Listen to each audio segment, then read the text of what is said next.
ታዲያስ አዲስ ያልተሰሙ አዳዲስ ነገሮችን ነገራችኋለን ልክ ወደዚህ ለሥራ በመጣንበት አጋጣሚ ነው ምክንያቱም የተመልካቾችም ጥያቄ ስለሆነ የተወዳጁ የባህል ሙዚቃ ብቻ አይደለም በነገራችን ላይ ሰሜ ሲሰራ የነበረው ግን ሰሜ ባላገር ስለሚባል ሰሜ ከዚህ ዓለም በሞት መለየቱን ሰምተናልና እውነት ነው ወይ የሚል ጥያቄ መጥቷል አው እንግዲህ እኛም ቢሮ ከመጣን በኋላ ነው የሰማነው እጅግ በጣም አስደንጋጭ ነው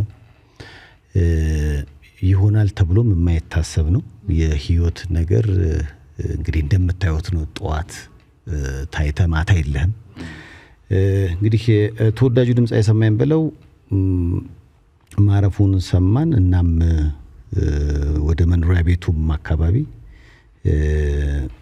የታዲያስ አዲስ ተባባሪ ነው አቻሬን ወደ ቦታው ሄዶ ነበር እኛ እዚህ ከገባን በኋላ እናም አዎ በቃ ትክክለኛ እንግዲህ መረጃ ነው ተብሏል እንግዲህ ከቅርብ ጊዜ ወዲህ በተለይ ለመኖር ያለውን ጉጉትም እናይ ነበር አንዳንድ ማስታወቂያዎችን ሁሉ ሰሜ እየሰራ አንዳንዴም ይልክልኝ ነበርና በተለይ ጥርሱን ሲያስተክል ሲያስቀይር ከዛ ደግሞ ምን ለውጥ ይሄ የሰውነት ክብደቱንም ለመቀነስ እንደዚህ ነገሮችና በጣም ይሄ ድንግት ምን ሆኖ የሚያስብል ነውና ለጊዜው እንግዲህ በሱ ጉዳይ ላይ ያው ልጆቹ ጧት ላይ ዛሬ ጧት ነው እንግዲህ ድካም ተሰማኝ አለ እና በተቀመጠበት ዘንበል አለ እና ያኔ ከመኪና ወርደው ወደ ሐኪም ቤት እንግዲህ ይዘውት ሄዱና ከዚያ በኋላ እንግዲህ ነው አረፈ የተባለው ያው እንደምታዩት ነው እንግዲህ በዩቲዩብ ለምትመለከቱት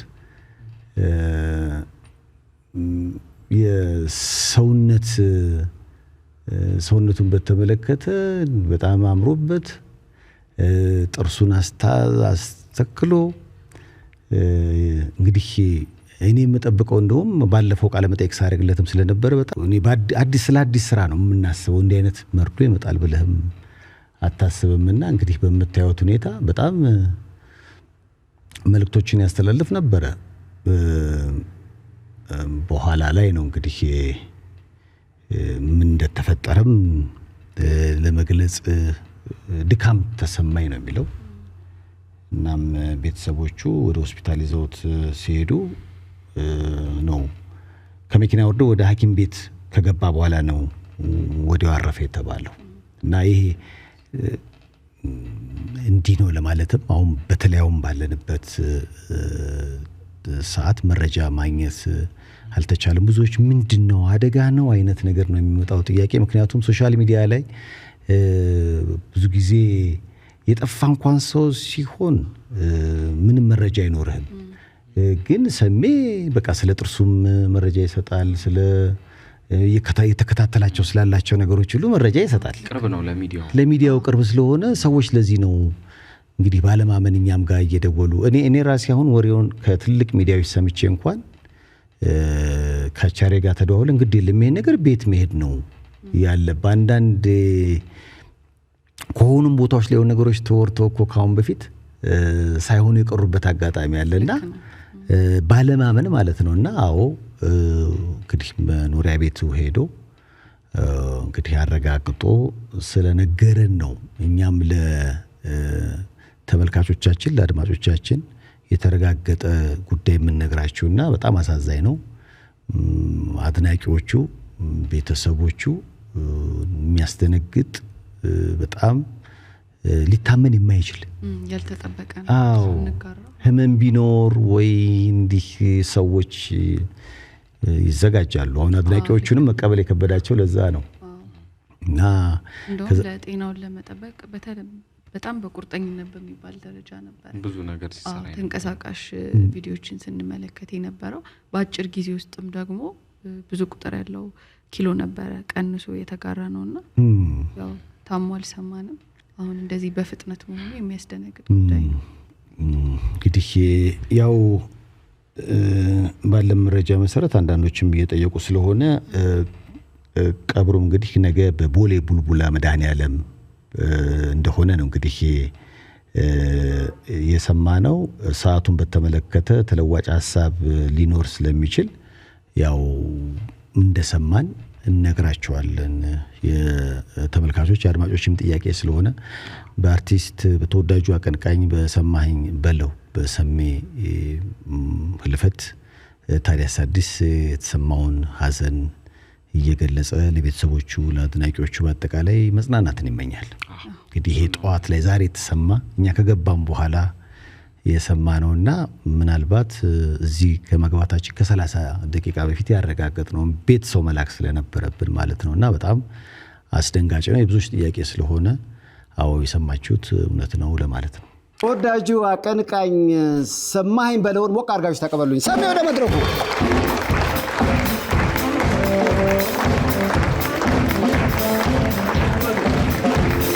ሰሜ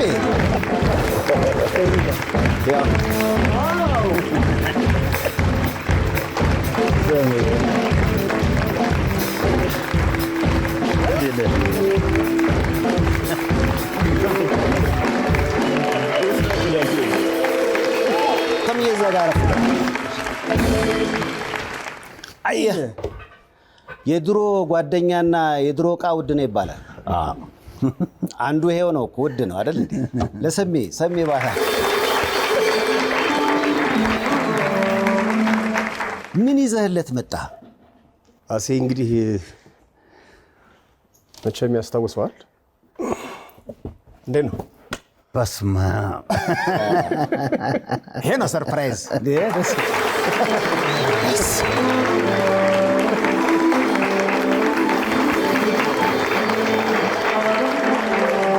እስኪ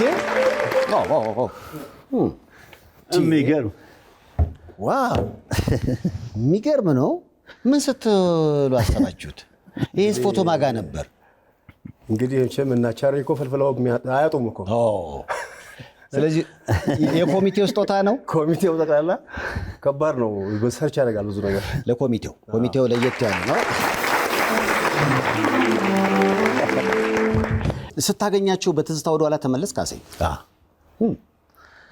ሰሜ እንደ ልጄ ነው የማየው ባይዘወይ እና ደግሞ አክቲቭ ነው። ጎበዝ ልጅ ነው። ጨዋ ልጅ ነው። የጠበቅኩት ነው ያልንም ደግሞ የሆነው እና ስላየሁት ራሱ ደስ ብሎኛል። ቅድም እያለ ነበር እኔ ሳበላሸው ዝም ብለህ ትሰማ ነበር አይደል?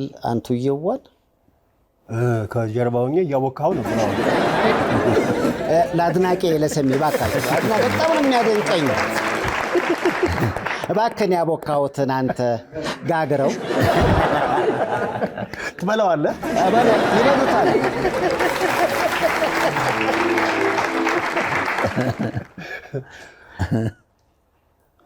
አንቱ የዋ እነሱ እኮ ልጆች ናቸው ይጫወቱ በጊዜያቸው።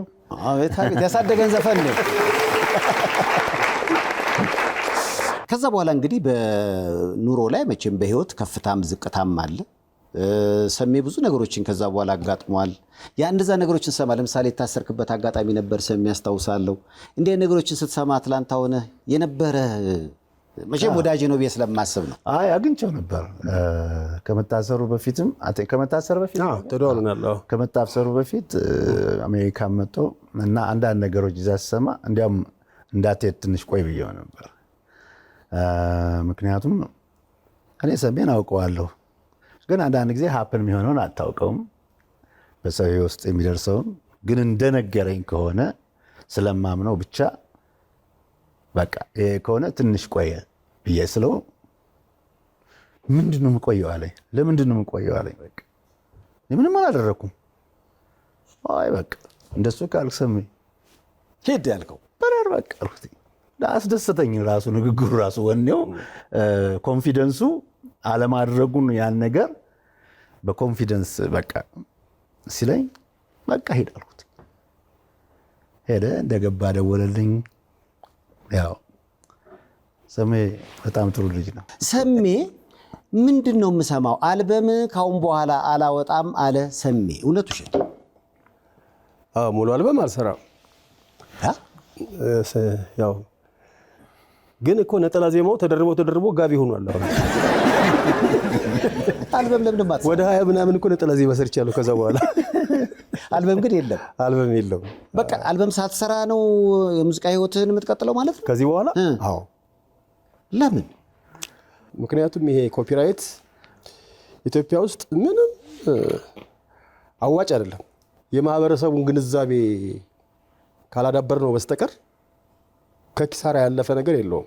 ስለዚህ ሙሉ አልበም አልሰራም። አሁን ቢሆን ወደፊት አልበም መስራት ለበላተኛ ነው የሚለው። አዎ ለራስ የሚሆነው ነጠላው ነው። የሀገሬ ገበሬ እኮ 500 የምትጭነዋን ፍላሽ እስኪ 50 ዘፋኝ እንደሚገል ግን አያውቅም። ስለዚህ ሰርተህ ለእነሱ ለምን ታደርገዋለህ? ስለዚህ ነጠላዋን እያደረክ አትረሳም። አዲስ አሁን ያለቀ አለ? አዎ አሁን ይወጣል። በቅርብ ደግሞ እለቃለሁ። አሁን በዛሬ 5 ወር ይወጣል አለ ጎንደረኛ። አሁንም እየሰራን ነው። ያው እስትንፋስ ካለ ድረስ ትሄዳለህ። ካሁን በኋላ ሰሜን የምታገኙት እንግዲህ በፎቶ አልበም ብቻ ነው። ነጠላ ዜማ ዘፈን ከሆነ ነጠላ ዜማ ነው። አልበም ከሆነ የፎቶ ነው። አዎ በቃ ያው ይሄ አዲስ ጨርሷል። በቃ ምን አጨቃጨቀው? ግን እርግጠኛ ነኝ ሀሳብን ትቀይራለህ። አልቀይረውም። እንደ የፈለገው ስፖንሰር ቢመጣ ሙሉ አልበም አልሰራም። ለመበሳጨት ነው እንዴ? አይ ከሁኔታው ሳይሆን ቀይራ አይመስለኝ። ኧረ ተቆርጧል። ምክንያቱም እንዳለው አሁን ማታ አልበም ወጣ እንጂ ገቢው ምኑ ስታየው የለም። ስለዚህ ጥሩ ዘዴ ነው የዘጉ። ስለዚህ አሳየ ነው አይመከረ የልጅነት ጥሩ ዘዴ ነው አስደቃለታል። አሪፍ ነገር ፈልጎ አንዲት ያው አትረሳማ። እሷን አንዴ ይለቃልኝ በዛች ተኮስና ከሆነ ሆነ ካልተተኮሰ ደግሞ ሌላ ዘዴ ይፈልጋል። እንደገና ደግሞ ገቦኮት ስትሰማቸው አይታቸዋል። እንግዲህ እነ ዲስካው እንዴ እነ ምኑን ሰጠሽ እነ ዘናበይ። ስለዚህ ነጠላ ዜማ ዘናበይ እኮ ራሱን የቻለ አንድ አልበም በለው። እውነት ነው። ኧረ ምኑን ሰጠሽ አንድ አልበም በለው ለኔ። አንዳንዴ እኮ አልበም ሙሉ ይወጣና የሚሰማው ዘፈን አንድ ሆኖ ሌላው ላይሰማ ይችላል። ግን አልበም አወጣሁ ነው ስሙ። የአልበምን ያህል ነጠላ ዜማ ከተሰራ ግን ለእኔ አልበም መውጣት ያህል ነው። አየህ በዚህ ጋር አሁን አልኩት የአልበም ያህል ከሆኑ ነጠላ ዜማዎቹ አልበም ባያወጣስ? አሁን የመጣልኝ ሀሳቡ ልክ ነህ። ዘጠኝ እኮ ምንም የማይሰማ ሆኖ አንዳንድ ጊዜ አንዳንድ ዘፈኖች ስታያቸው የዘፈኑ ርዕስ ይወጣና 11 ዘፈን ነው አይደለም የሚወጣ የነበረው። ያቺ የርዕሷን ትጠበቃለች። በጣም ቆንጆ ናት ተብላ ያልተጠበቀው ኃይለኛ ሆኖ ዘጠኙ ሳይሰማ ይቀራል። አዎ ያጋጥማል። በጣም እንግዲህ በኢትዮጵያ ሙዚቃ ምን ያህል ዓመት ሰራህ ሰሜ? ብዙ ዓመት ሰራሁኝ። እኔም ያው ካንቱ እየዋጀው ከታዳጊ ሕፃናት ጀምሮ ከተያዘማ በጣም ብዙ ነው። በዚህ ሁሉ ጊዜ ውስጥ የማትረሳው በሙዚቃ ያገኘኸው ለየት ያለ ነገር ምንድን ነው? የህዝብ ፍቅር። የህዝብ ፍቅር የትኛውን ቦታ ላይ ህዝብ ለአንተ ቅድሚያ ይሰጣል። እኔ እንደውም የሰማሁት ትልቁ ሀብት እሱ ነው። አዎ ሬስቶራንት ራሱ ሰሜ እርግጠኛ ከመሆኑ የተነሳ አንዳንዴ ገንዘብ ሳይዝ ነው የሚገባው። ተከፍሏል። ብዙ ጊዜ አልሄድም እንጂ ብዙ ጊዜ ይከፈላል። ይከፈላል። አዎ የኛ ትልቁ ሀብታችን እኮ እሱ ነው። በቃ ቁጭ ብለህ እየተዝናና የከፈለውን ሰው እንኳን ሳታውቀው ቢል አምጪ ስትላት እዛ ጋር ያሉት ሰው እየከፈለውላት ትባላለህ። አመስግነህ ትሄዳለህ። እርግጠኛውን የገባበት ግን አጋጣሚ አለ ሳይኖር እባክህ ከፋ አይጠፋም ብለህ ይሄን ያለስ ደፋር አይደለም አለ። ትንሽ እኮ አስቸጋሪ ነው። እንደው ህይወትህ የሆነ አጣብቂኝ ውስጥ ገብቶ የእግዚአብሔር እርዳታ የጠየክበት አጋጣሚ አለ ሰሜ? አዎ እንዴ ብዙ ጊዜ ትጠይቃለህ እግዚአብሔርን። የሚልህ እኔ ጧትና ማታ እግዚአብሔርን ሳላነሳው ውዬና ድሬ አላውቅም። ጧት ስነሳ አንድ የጋሽ ስብሐት አባባል አለች። እንጠራራና ብለህ እጅህን ታያለህ፣ አለ መስታወት አይን በደንብ ማየቱን ታያለህ አለ አፍንጫ ሸታ ሁሉ ነገር ከዛ በኋላ አማትበህ ተመስገን ነው። ከዛ ሰላማው ላይ ነው።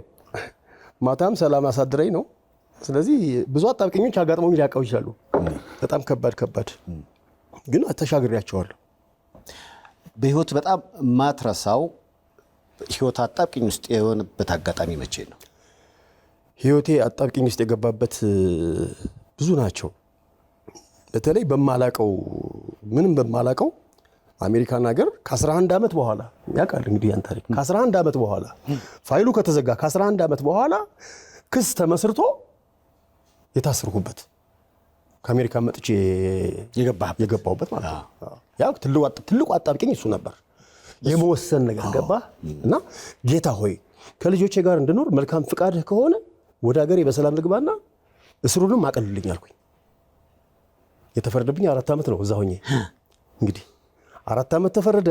ያው ተቦርዶ እናንተ ነበር እንዲያውም ይመጣል አይመጣም ሬዲዮ ላይ ታዲያስ ላይ ከዛ ይመጣል አይመጣም እዛ ይደወልና ይነገረኛል እንደዚህ የተባለ ነው ምናምን ይላል። አይ ችግር የለም እኔ እንኳን 4 ዓመት አይደለም ለምን 10 ዓመት አይሆንም ከኢትዮጵያ ሸሽቼ የምኖረው ነገር የለም፣ ግን እግዚአብሔር ያቅልኛል ከዚህ አጣብቂኝና ጠባብቅ ውስጥ በነፃነት ወጥቼ እንድኖር ያደርገኛል አልሁኝ። ከመጣው በኋላ ደግሞ ልክ በአመት አመክሮ እንኳን ቢኖረኝ 2 ዓመት ከ8 ወር ነው የምታሰረው። ልክ ከመጣው በኋላ በአመት ከ5 ወር ደግሞ ውጣ ተባለ። ምክንያቱም ሲያገላብጡ ምንም ሊያገኙ የቻሉት ነገር የለም ከኔ። ምክንያቱም አንዳንድ ጊዜ ሰው ዝም ብሎ ታርጋ ይለጥፍብህ የለ። እኔ እንኳን የፖለቲካ ሰው ልሆን እኔ ለራሴ ሩጦ አዳሪ ልጆችን ማስተዳደር ነኝ እና ተደርጎ የነበረው ሳይንስ ሌላ ነበር። እግዚአብሔር ራሱ እኮ በታምራት ነው ያወጣህ። አሁን ድረስ ሰሜ ድልድይ ይባላል። ያ ደግሞ ራሱን የቻለ ሌላ ነው። አየሁ። ግን ራስህን እኔ መጠየቅ የምፈልገው ራስህ አሁን ድልድዩ ጋር ቆመ የት ነህ ስትባል ሰሜ ድልድይ ጋር ነኝ ብለህ ታውቃለህ? አይ እሱን ገጠመኝ ልንገርህ። እኔ በነገራችን ላይ 3 ስም አለኝ። አሁን ሰሜ ሞባይል ታውቁታላችሁ? ምንድን ነው? 3310 ትንሿ ጠንካራው ያለችም ከእንትኑ በፊት ያለች ከእንትኑ ቀጥሎ ከዚህ አንቴና ካለው ቀጥሎ በደሌው አለ። ከበደሌው ቀጥላ የመጣች 3310 የምትባላለች እና ቢሰበረ መኪና ላይ ታኳርጋት ሁሉ መልሳ ወጣ ትሰራለች። ሰሜ ሞባይል አሉኝ። እሱ ያስቀኛል። ሁለተኛው ደግሞ ሰሜ ድልድይ። አሁን ባለፈው እንዲያውም በዛ ሳልፍ ማለት ነው ሰውየው መኪናን ቢብሎት ያገፋል እዛ ድልድዩ ጋር እየገፋ እኔ ደግሞ ያው መብራት እስኪለቀኝ እጠብቃለሁ። እዛች ጋር አሁን መብራት ምን ማድርገውባታል እየጠበቅኩ እያለ የት ነህ ብሎታል መሰለኝ እዛኛው ማዶ የት ነህ ያለው ብሎታል መሰለኝ ያኛው ሲለው ሰሜ ድልድይ ላይ ያለው ምናምን ይለዋል። እሱ ሲለው መስታወት ዝቅ አድርጌ ነበር ምንድን ነው የምታወራው አንተ ሲለው እሱም እዚሁ ነው ያለው። የድልድዩ ባለቤት ራሱ እዚሁ ነው። የመጀመሪያ ኢትዮጵያውያን የድልድይ ባለቤት እንዴ ሰማሁ። በጣም እኔ ቤት አለ እንግዲህ መኪና አለ ምናምን ልትል ትችላለህ። ድልድይ ያለው ሰው ከሀብተ ጊዮርጊስ ቀጥሎ ሰሜ ነው። ከዛ ሰሜ ሰብጃ እንትና ሳሙኤልን ታውቀዋለህ? ሳሙኤል ፍቅሬ ሳሙኤል ጋዜጠኛው ስማ ሰሜ አለኝ ብሔራዊ ቲያትር እንዲያገኘኝና አልኩት በጣም የሚገርምህ ነገር ስም ይወጣልን እኮ 3 ሰዎች ነን አለኝ። እሺ የኔን ሰምቻለሁ ደግሞ ያንተ የኃይሌን አውቃለሁ ያንተ ደግሞ ምንድን ነው ሰሜ ኃይሌ ሩጦ ሰሜ ተገልብጦ ሳሙኤል አፋጦ በስማቸው መንገድ ተሰየመላቸው።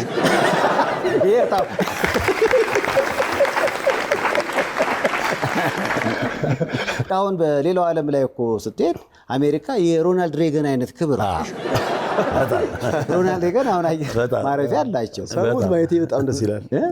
እንደው ስለ ራሴ የሰማው አንዳንዴ በጣም ዝነኛ ነህ አንተ። ቅድም ደግሞ ስለ ልጆች ስታወራ ነበር። ሰሜ ስንት ልጆች አሉ? እግዚአብሔር ይመስገን። ልጅ ይነገራል እንዴ? አይነገርም። 3 አሉኝ። 3 ወንዶች አሉኝ። 3ቱም ስራ ይዘዋል። ያግዙሃል? ኮርስ እኔ እጅ አልሰጥም እንጂ እነሱ ይሞክራሉ። ሙዚቃው ላይ ያሉ ይሉ ሌላ ሙያ ውስጥ ናቸው ሁሉም። አንደኛው ኢንጂነር ነው፣ አንደኛው ደግሞ አርኪቴክቸር ነው፣ አንዱ ደግሞ የራሱን ቢዝነስ ይሰራል። ስለዚህ እንደገና ድልድይ ይሰራሉ። እንደገና ይሰራሉ። ይሄ በስያሜ ነው። አሁን ግን ሰሜ በልጆቹ የሚያሰራውን ድልድይ ይጠብቃል። ያ ድልድይ ካረጀም የኔ ልጅ ይሰራዋል ደግሞ። ይሄን ተሰጣለ ያዙልኝ ያዙ። በትዳር ምን ያህል ዓመት? በትዳር በጣም ብዙ ነው። ከ83 ጀምረ እንግዲህ ዋው ደስ ይላል በጣም። ኧረ ሂሳብ አስሉና ነገሩኝ። 83 እኮ እንደተወለድኩ 34 ዓመት ምሩ በጽኑ ፍቅር ከ3 ልጆች ጋር ይኸው እንግዲህ በኢትዮጵያ ሙዚቃ ላይ እንደነገሰ ሰሜ አንበሳው አለ። በጣም ከአልበሞች ቁጥርና ከልጆች ቁጥር የትኛው ይበልጣል? የልጆቼ ቁጥር እኮ ነገርኩ 3 ነው ይያለው። አልበምስ? አልበም 7 ሰርቻለሁ። ነጠላ ዜማ ደግሞ ከ20 በላይ ነው። አሁን በጣም የሚወደድልህ ስራ የትኛው ነው? ምክንያቱም ስቴጅ ላይ ከወጣህ አትመለስም። ያው እነዚህ ንኪያ ያውቃሉ እኮ እንገናኛለን ክለብ ላይና ሁሉም ስራዎች እንዴት ነው አይወደዱም እንዴ? ሁሉም ይወደዳሉ። እያበለው ያዥኝ በለው አረባላ ሀገር በለው ምኑን ሰጠሽ ዲስካው ሁሉም ይወዳሉ። እግዚአብሔር ይመስገን። በነገራችን ላይ ረምኑን ሰጠሽ ላይ ያለችዋ ክሊፕ ላይ ያለችዋን ሴት በተመለከተ የሆኑ ነገሮች ይሰማለሁ። እውነታውን ካንተ ላድምጥ። እሺ፣ በህይወት አለች ወይስ ያጋጠማት ነገር ነበር? ኧረ አለች። ውፍረቷን ወደ እኔ ዳይቨርት አደረገችው እንጂ አለች በህይወት አለች። ምናልባት ሲወራ ሰምተህ ሊሆን ይችላል። ተወርቶባታል አይደለ? ከምን የተነሳ ነው ማለት? አንዳንዴ ሀሜት ግን ምንድን ነው የሚሻላችሁ? ደግሞ አትጠያዩኛል። ሲወራ ሰምተህ ታውቃለህ አንተ? 2-3 ሰምቻለሁ። አለች ግን በህይወት እኔ ራሴ እያጣራሁኝ ደንግጬ ማለት ነው። ራሷ አነሳች? አነሳች ራሷ አለች። እንደውም አሁን ስትል ነበር ዳይቨርት አድርጋው ወደ እኔ ብላ ነበረ ውፍረቷን። አንዳንዴ ሰዎች በሰውነታችን ሊያሸማቀቁን ይፈልጋሉ። እኛ ፈልገ ነው አንከሳም፣ እኛ ፈልገ ነው የምናደርገው ነገር አንዳንዴ ላይኖር ይችላል። እና እንዲህ አይነት አስተያየቶች እንዴት ነው የምታስተናግደው? ሰሜ እኔ ቦታ የለኝም፣ አልሰማም። መስሚያ የጥጥ ነው በዚህ ምክንያቱም ኢትዮጵያ ውስጥ መክሳት ብርቅ ነው። ብርቅ አይደለም አይደለ? መወፈር ነው ብርቃውን። ኢትዮጵያ ውስጥ ምንም ብትከሳ አሁን እንደዚህ ሁኝ ብከሳ ደግሞ ወይኔ አለቀ እኮ ይሄ ልጅ በስማ አንዱ ምን ያለ መሰለህ፣ እኛ ኢትዮጵያውያን እምንለው አናጣም እምንበላው እንጂ። እውነት ነው። ለዚህ አባባሉ በእናታችሁ በጣም እና አሁን ለምሳሌ ከጤና አኳያ የሚመክር ሰው ካለ ትርፍ ነገሮችን አስወግድ፣ ጂም ሞክር፣ ኦር ሌሎች ነገሮችን ብሎ የሚያማክር ሰው ካለ ጥሩ። እኔ በነገራችን ላይ ትልቁ ሮናልዶ እንግዲህ ነፍሰ ጡሩ አጥቂ ይባል ነበር፣ ቦርጫም እና ለዘመናት ሲሰድቡት ነበር ጋዜጠኞችና አይናገርም። አንድ ቀን ምን አለ? እዚህ ጋር ህመም ስላለብኝ ነው ውፍረት ያጋጠብኝ አለ። አስበዋል ይሄ ሰውዬ ለዘመናት እንደዚህ አይነት አስተያየቶች ሲሰጠው ምን ያህል እንደሚጎዳ እና ሳናቅ ለምሳሌ የሆነ ሰው ያገባል። አሁን አንዳንዴ የሚያጋጥመኝ ነገር ጋብቻ ይፈጽማል፣ 3-4 ዓመት ላይወልድ ይችላል። እንዴት አይወልድም? እንዴት? እና አንድ ጓደኛችን በእንዲህ አይነት ስሜት ውስጥ ያለ ለብቻችን ጠራንና እኔ እኮ መውለድ ሳልፈልግ ቀርቼ አይደለም ስላልቻልኩ እንጂ እባካችሁ እንደ ጨዋታም አድርጋችሁ ቢሆን ለምንድን አትወልደው አትበሉዋል። እና ሳናቀው የሆነ የምንሰጠው አስተያየት ሰውየው ላይ ግን ደስ ያለ ምንድነው ሰሜ መስሚያው ጥጥ ነው።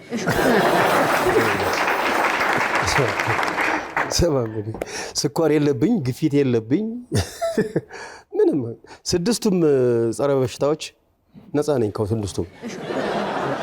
ጂም ሞከርክ? እኔ ጂም ኑሮ የራሱ ጂም አይደል? ከመስራት ምንም ያገደ ነገር የለም። አዎ እሰራለሁ፣ እግዚአብሔር ይመስገን። ግን ወደፊት ለመቀነስ ሀሳብ አለ? ትንሽ ቢጨምር ደስ ይለኛል። ወደኸው ነው?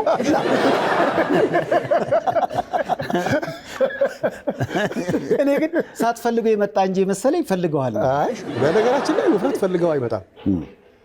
ግን ድንገት አንዳንዴ በቃ ይተኮሳል፣ ያመልጣል። በቃ በተለይ ከእስር ቤት ከወጣሁ በኋላ ለተወሰነ ጊዜ ወይዶ አቢሲኒያ ሰራ ነበር እና በሳምንት 2 ቀን ብቻ ነበር ሰራው እና ያኔ ቶሎ ቶሎ የምትሰራው ምን የምትለው ከሳምንት እስከ ሳምንት ሰራ የነበረው ነገር ትሮጠው የነበረ ነገር ምናምን ትቀንሳለህ፣ ትጠነቀቃለህ። ደግሞ ከታረመህ ስትወጣ ደግሞ በቃ ሰው ትለያለህ፣ ተጠራጣሪ ትሆናለህ። በቃ የጠየቀህን ያልጠየቀህን ስሚሊስት ሁሉ ታወጣለህ። አየህ ራሱን የቻለ ስትረስ አለው ያኛው ራሱ። ከዛ በኋላ በቃ እና ሰዎች እናገኝህ ሲሉህ እንኳን እነዛ ሰዎች በቃ ማግኘት አትፈልግም። በክፉ ቀን አልነበሩ፣ በክፉ ቀን አልደረሱልህም እነዛን ሰዎች በግና በቃ ያ ቁጭ ብለህ የተወሰነ ግሩፕ ጋር ብቻ ረጅም ሰዓት እንድታሳልፍ ያደርግሃል። ምን ያላልና በአጠቃላይ ብዙ መቀመጥ ነው የኔ የውፍረት ምክንያት መቀመጥ ነው በዛን ጊዜ። ስለዚህ አሁን እየሰራህ ስለሆነ አሁን እግዚአብሔር ይመስገን አሁን እየቀነስኩ ነው፣ ኪሎ እየቀነስኩ ነው። በጣም የወፈርክበት ጊዜ ላይ ስንት ኪሎ ገባ? ኧረ አይነገርም። 115 ገብቼ ነበር። እንዳው እንደ እግዚአብሔር ፍቃድ ስንት ሆነ አሁን? አሁን ደህና ነው፣ እየወረደ ነው። አሁን ደህና ነው። ቀና እናወርደውና አሁን ደህና ነው። እስኪ ነድ እንደ ነው አይነት የተናገርኩህ እናወርደውና ወደፊት ይሄን ነገር መቼም እንዋይ በጣም ተወዷል። በጣም ለኑ አይደበበ እኔ በጣም እውነት ዛሬ ከቅኝት ባንድ ጋር ጠጋ በይን ጠጋ እንባባላለን። በሚገርም ሁኔታ ይሄን ተወዳጅ ያንተን ስራ በአዲስ መልክ የምንወደው ሁሌም ስናየው የምንናፍቀው እድሜ ከጤና እንዲሰጠው የምንመኝለት ሰሜ ባላገር ያቀርበዋል። ለሰሜ ባካጅ እስከዛው እንግዲህ ሰሜ ግን እንደው አሳየን ከዚህ ካሁኑ ትውልድ ጋር በስዩም ዘፈን በአንተ ግጥምና ዜማ ላስተዋውቀው እያለ ነው። ለዛ ዝግጁ ነህ? ሰርፕራይዝ ሊያደርግን